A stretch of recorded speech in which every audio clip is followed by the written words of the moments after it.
Bismillahirrahmanirrahim. Assalamualaikum warahmatullahi wabarakatuh. Dr. Fairul Aziz.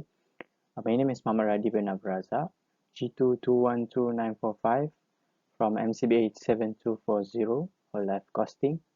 And today I will present my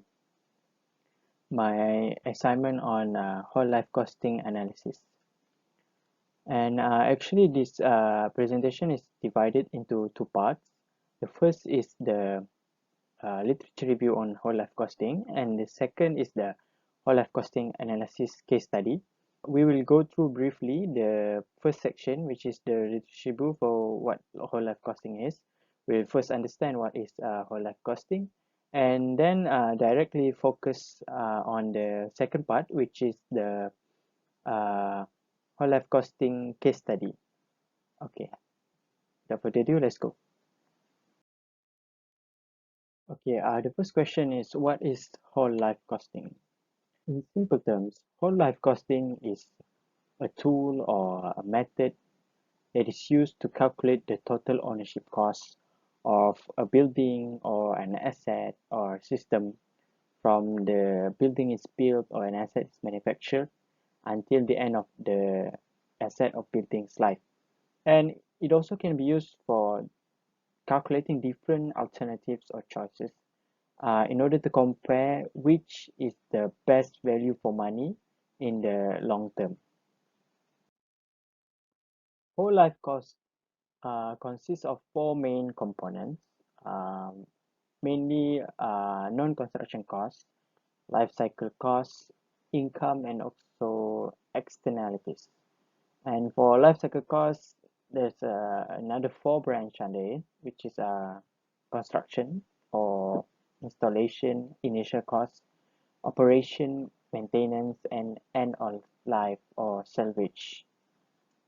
Okay, now that we understand briefly about what is whole life costing and what it consists about, now let's move on to the second part where we will discuss the whole life costing case study. Okay, for this second part, we are going to see and discuss the whole life costing analysis, a case study on roof asset for proposed seven-story building at Catholic Minuan College. Okay, for a clearer picture, this is actually the 3D image of the proposed seven-story building. As you can see, it's 7-story high, and if you can see at this northeast view right here, you can actually see the roof at the top, which is presented in this picture. Okay.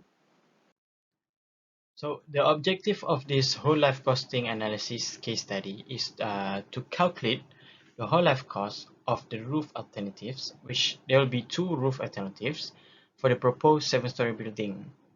And in order for us to choose the best value for money roof alternative to use as the roof at the proposed seven-story building. Okay, this is actually the seventh floor plan, or we can say it's the roof plan of the seven-story building. And as you can see, the roof area is supposedly to be right here. I'm sorry, right here, here, and here, and here. The roof deck, if you can see back at the north view picture, is actually not included as a roof. It's just a flat cement. The calculation of the roof area is as seen, and the area of the restaurant, which is 231 meters square, area of the two stairways shown, and also the elevator shaft, and we get a grand total of 273.15 meters square area of roof. Okay, after we get the roof area, this will be the scope of costs for the whole life costing of the roof asset. We have the non-construction cost of roof asset, life cycle cost of roof asset, included installation costs, operation and maintenance costs, replacement costs, and salvage value, and also the income and externalities of the roof asset. Okay, with the scope of costs in mind, as you can see here, we have the whole life costing of roof asset comparison, we can see that this is the cost component, and this is the alternative 1 and alternative 2.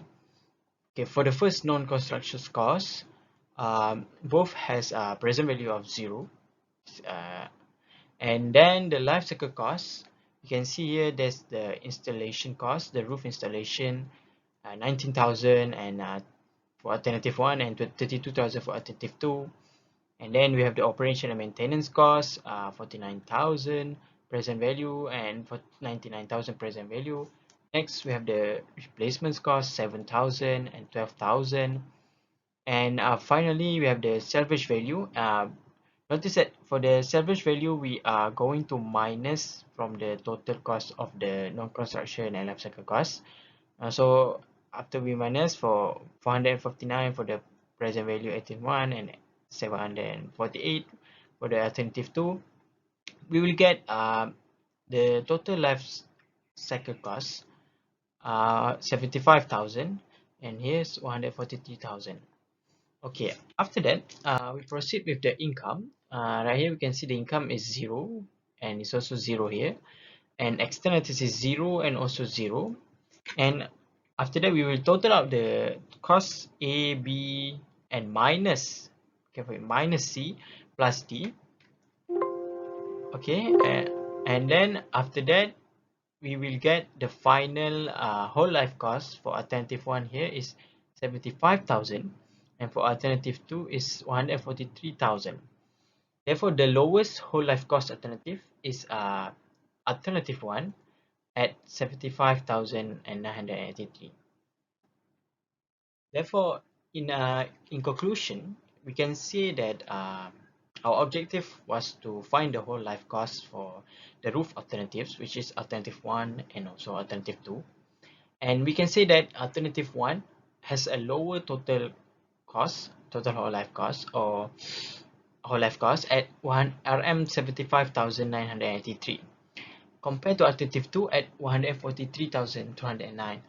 Therefore, we can say that alternative 1 should be chosen for the roof asset of the proposed 7-story building. And this is why alternative 1 will be more cost effective and provide best value for money in the long term, or we can say from a whole life costing perspective.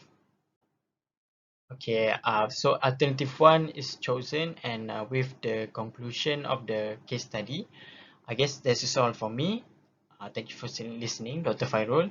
Assalamualaikum warahmatullahi wabarakatuh.